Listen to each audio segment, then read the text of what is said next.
آپ دیکھ رہے ہیں مسائل کا حل چینل۔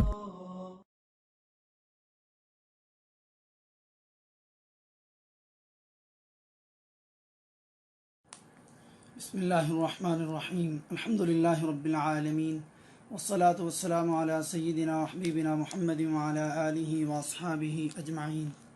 محترم ناظرین، آج ہم 5ویں پارے کا خلاصہ آپ کی خدمت میں پیش کرنے جا رہے ہیں۔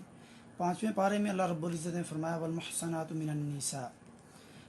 احسان 4 معنوں میں استعمال ہوا ہے: شادی، آزادی، پاک دامنی اور اسلام۔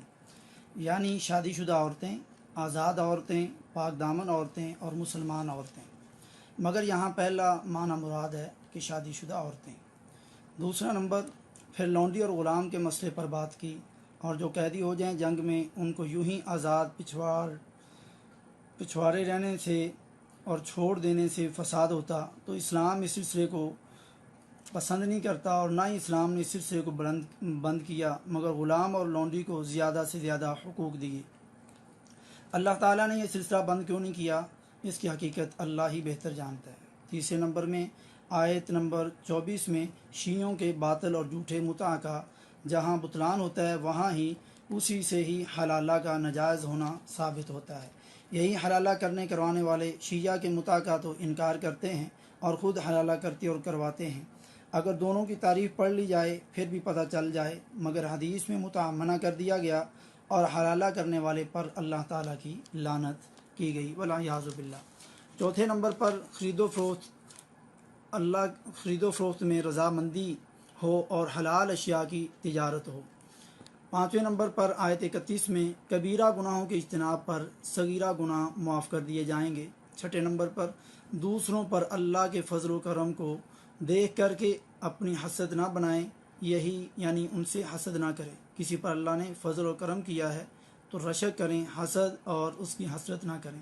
7واں نمبر، گھریلو نظام کو چلانے کے لیے مرد کو سربراہ اور حاکم بنایا گیا، مردانہ قوت اور دماغی صلاحیت کی وجہ سے، مگر جو عورت کسی ملک کی یا کسی گھر کی سربراہی کرتی ہے وہ ملک اور گھر تباہ ہو جاتا ہے۔ اس کی کئی مثالیں ملتی ہیں جہاں عورت کی چلتی ہو، اور نبی صلی اللہ علیہ وسلم نے ارشاد فرمایا وہ قوم کبھی فلاح نہیں پا سکتی جس نے اپنے امور عورت کے سپرد کر دیے۔ یہاں پر لوگ حقیقت میں رن مرید بنے ہوئے ہیں، وہ خامد ہو یا کسی ملک کے ووٹر ہوں جو عورتوں کا انتخاب کرتے ہیں۔ اس کے بعد اللہ رب العزت نے اصول بیان فرمایا۔ نافرمان بیوی کو طلاق دینے سے پہلے 4 تدابیر بتلائی گئیں جو اکثر مسلمان آج کے مرد شادی شدہ حضرات نہیں کرتے، اور اسی وجہ سے پھر طلاق کی شرح بہت زیادہ ہے۔ اگر اللہ کے یہ 4 احکامات مان لیے جائیں تو آج صلح اور صفائی ہو، کیونکہ گھر کا جو مدار ہے وہ عورت پر ہے۔ اگر عورت یعنی یہ مدار ہی خراب ہو جائے تو پورا گھر خراب ہو جاتا ہے۔ اگر میاں بیوی میں کوئی چپکلش آ جائے تو پہلا طریقہ قرآن نے بتایا کہ اس کو سمجھائے، واعظ و نصیحت کرے۔ اگر وہ اس پر رضامند نہ ہو، اپنے آپ کو صحیح نہ کرے، دوسرا طریقہ یہ ہے کہ پھر وہ اس کے ساتھ اپنا بستر الگ کر دے، یعنی وہ الگ سوئے اور یہ الگ سوئے۔ اور تیسرا طریقہ، اگر اس کے بعد بھی حالات بہتر نہ ہوں تو تیسرا طریقہ یہ ہے کہ ان کے درمیان یہ جو جدائی ہوئی ہے، پریشانی آئی ہے، وہ اپنی بیوی کو ایسی پٹائی کرے جس سے اس کو کوئی زخم نہ آئے۔ چوتھا اور آخری طریقہ یہ ہے، اگر میاں بیوی میں اختلاف ہو تو انصاف کرنے والا ایک مرد عورت کے گھر سے لیا جائے اور ایک مرد انصاف کرنے والا خاوند کے گھر سے لیا جائے۔ اگر یہ صلح کرانا چاہیں تو اللہ تعالیٰ دونوں میں ملاپ کرا دے گا، صلح کروا دے گا۔ کیا خوبصورت طریقہ قرآن نے بتلایا ہے۔ کیا آج جتنے گھروں میں پریشانی ہے، کیا یہ 4 طریقے ایسے آزمائے؟ قرآن پڑھا ہی نہیں، سمجھا ہی نہیں تو پتہ کیسے چلے؟ اس قرآن کو تو لوگوں نے مردوں پر پڑھنے کے لیے صرف رکھا ہوا ہے۔ 8ویں نمبر پر قرآن کے یہاں پر 4 یہ جو طریقے بتائے گئے ہیں طلاق سے پہلے، یہاں 4 طریقوں کے بعد اللہ نے طلاق کا ذکر کیوں نہیں کیا کہ اگر یہ اپنانے کے بعد بھی صلح نہ ہو تو اس کو طلاق دے دو؟ کیونکہ اگر یہ 4 طریقے آپ نے اپنا لیے تو طلاق کا انشاءاللہ سوال ہی پیدا نہیں ہوتا۔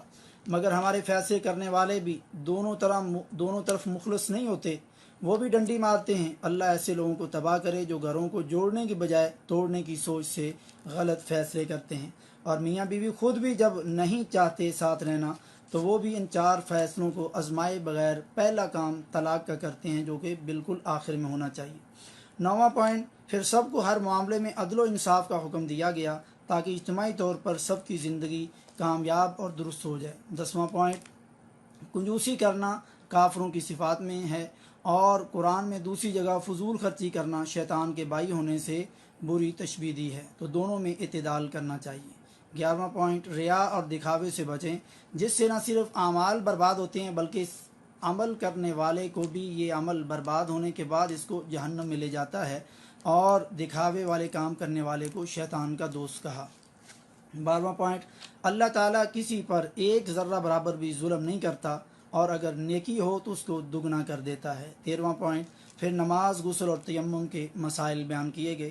14واں پوائنٹ، شرک کے بارے میں کہا کہ یہ معاف نہیں ہوگا، اس کے علاوہ جتنے بھی انسان کے گناہ ہیں وہ اللہ رب العزت کی مرضی کے نیچے، اگر اللہ رب العزت چاہیں گے تو اللہ رب العزت ان کو ویسے ہی معاف کر دیں گے، اور اگر اللہ رب العزت چاہیں گے تو ان کی سزا دے کر کے بندہ ایک نہ ایک دن جنت میں پہنچ جائے گا۔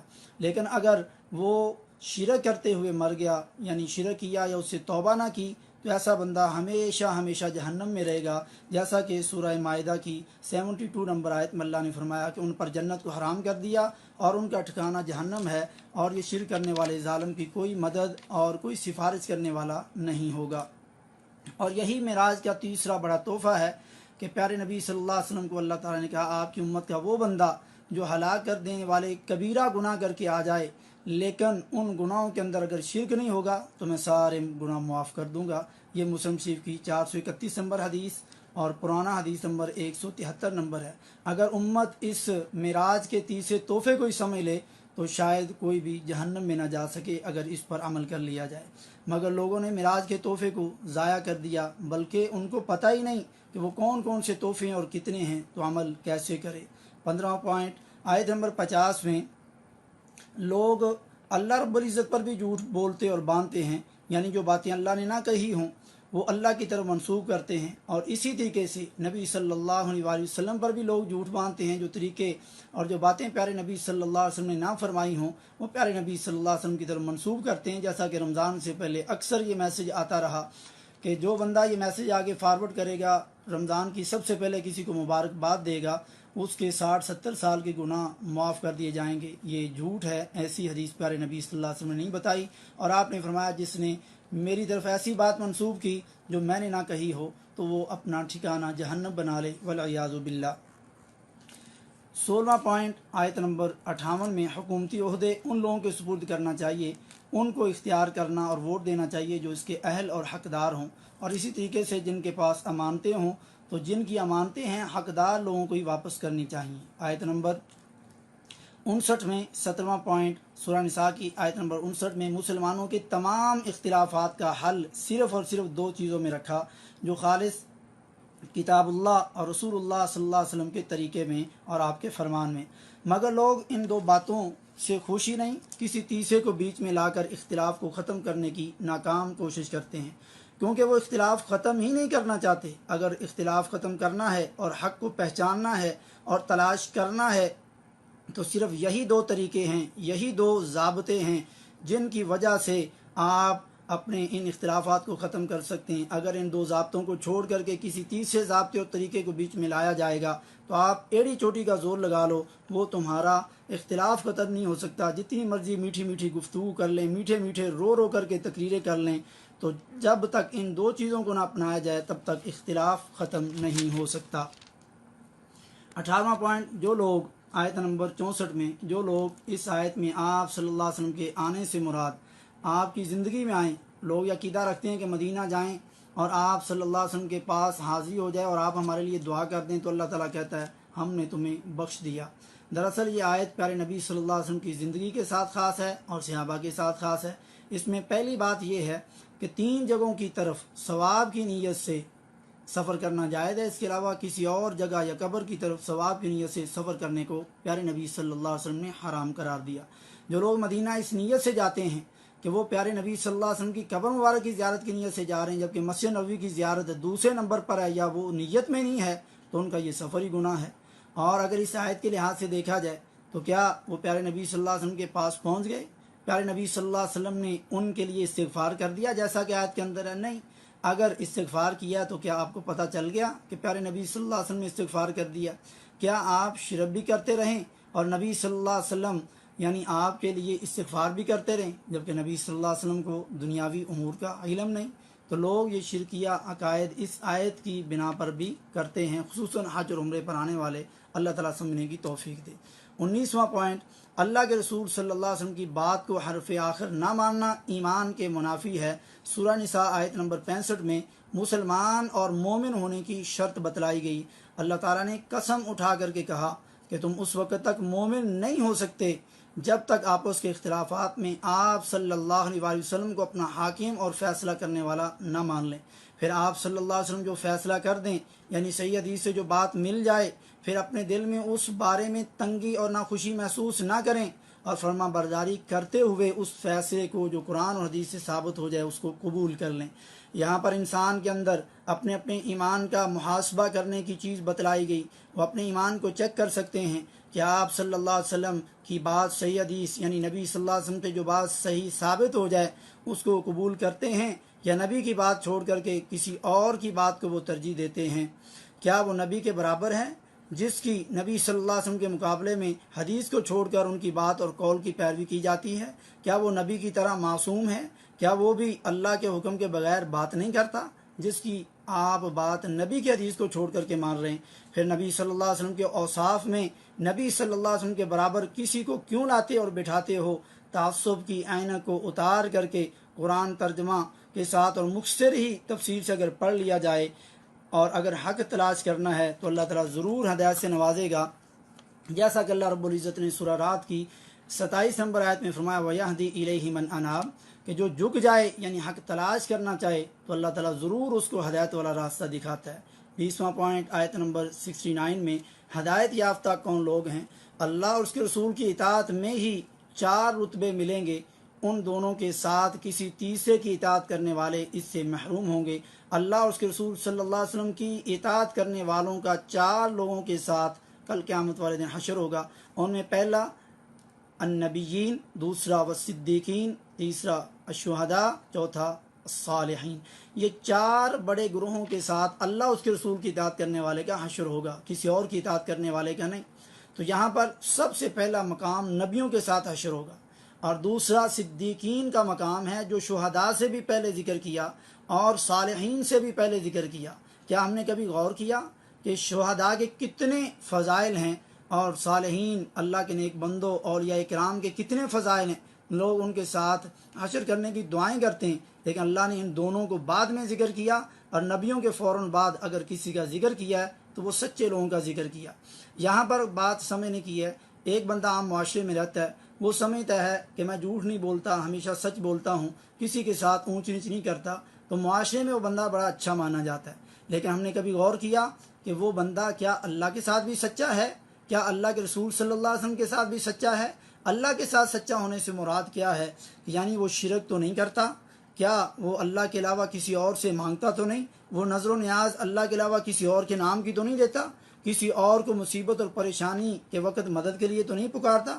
کسی اور کے دروں پر اور درباروں پر دھکے تو نہیں کھاتا؟